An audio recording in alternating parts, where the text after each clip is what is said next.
SQL Server is a little bit more advanced. It basically is requiring permissions to allow our contact book database to be added onto the Sims instance. Hi and welcome to the MoneyPiggy webinar. Thanks for joining us.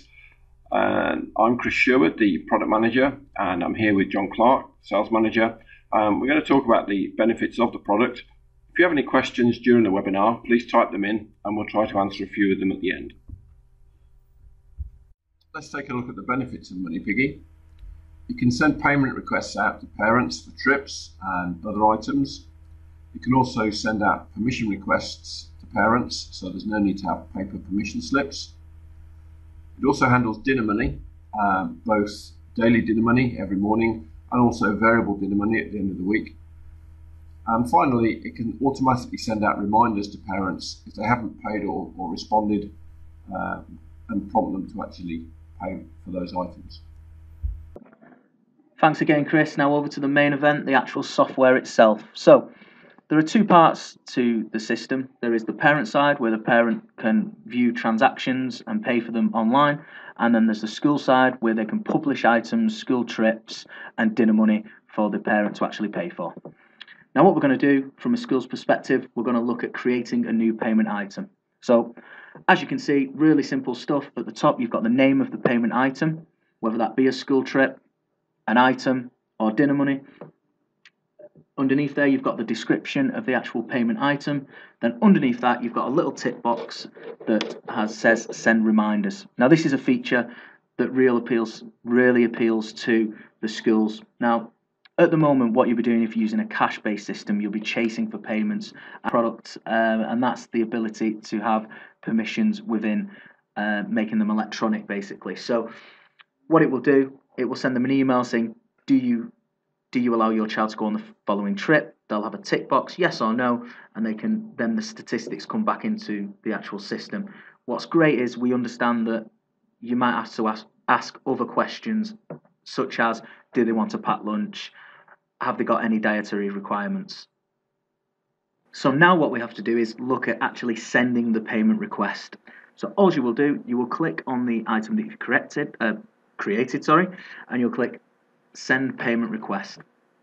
It will then give you the option to edit the message that you actually send to the parent to request for payment, and then you'll also have a little box that says select contacts. Now in here you will be able to select who you send the message to. So it could be a whole school trip, it could be a certain year group, it could be a class group, or it could just be to one individual.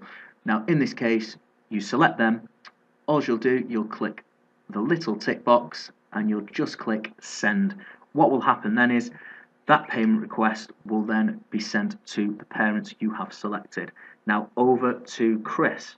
Here we can see the email that the parent would receive. So at the top, it's got their name on it, and it also has the name of the school.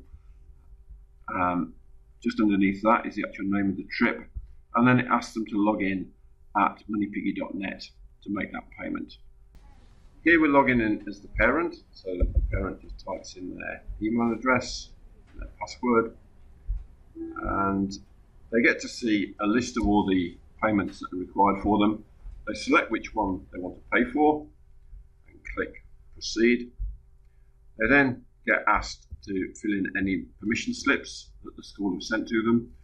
There's a check here that if they don't give permission, they can't go any further, so you won't have parents paying for trips that the child actually can't go on. Assuming that the permission slips have been done correctly, they then go to the next screen, which is the card payment screen, add all their card details and pay. It then takes them back to that initial screen and they can see the item that they've just paid for. That's great. So what also happens when the payment has actually been paid for, the parent will receive a receipt via email and that will come straight to their inbox. Now over to the statistics and how you actually see what's been paid for and the permissions itself. So all you'll do, you'll view the details of a payment item. It will have the status, whether it's been paid by cash or whether it's been paid online by a parent, and it will also show you the permissions, so whether permission has been given and whether they've answered any additional questions that you've asked of them. Just to make you aware, you can edit the status, whether they have paid by cash or cheque. Just before we leave the software, I want to quickly show you the dinner money screens. One for the end of the week, if you want to do it just weekly, but also a daily screen. So each day you put in the amount that you're going to charge for the dinner. So, for example, this school is going to charge £1.20 per meal. Then for each child, you mark whether they'll pay by card, by cash, cheque. This will then produce a report for the kitchen, which is a great way so they can see how many meals to cook for that day. Okay, so moving on to the thing that's on everybody's lips, the pricing. So if you take a look at the slide there, you'll be able to identify the cost that it will be to your school with the transaction charges and the amount of pupils you've got there.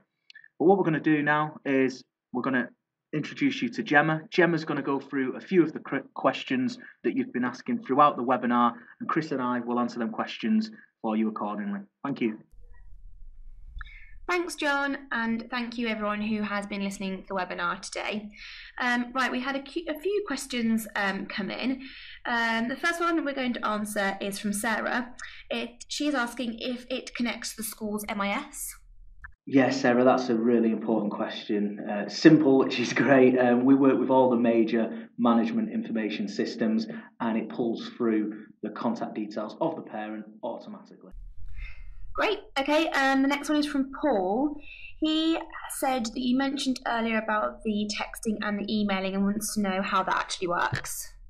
What the system will do, if the parent's got an email address, it will always try and send an email first, and it only uses the texting if the parent doesn't have an email address.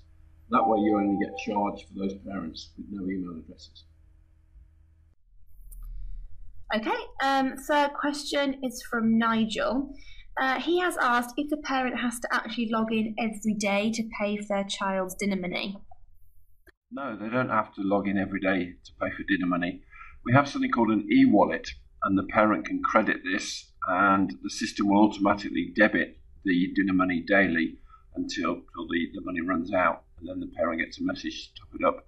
So, for example, if the parent put £20 in and the dinner money was £1 a day, they'd only be asked every 4 weeks to top it up.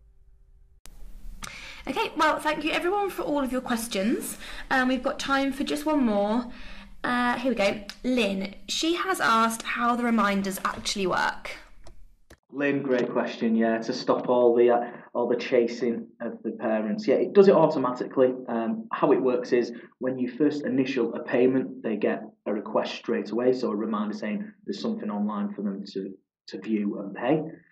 And then what happens is you can then set the parameters of when you want them to receive a message saying they've not paid for a certain item. So as soon as an item's not been paid for, you can set it the day after to say, please log online to pay for this item, then again another 3 days later, and then you can do it again maybe 5 days later. But it's completely up to yourselves how you want to work that. Okay, well, that is the end of the webinar. Thank you to everyone who has been listening and watching, and thank you for all your questions. If you do have any more questions or queries, please email the email address on the screen, or alternatively give us a call on 0844 448 4422 and speak to one of our lovely sales staff. Thank you.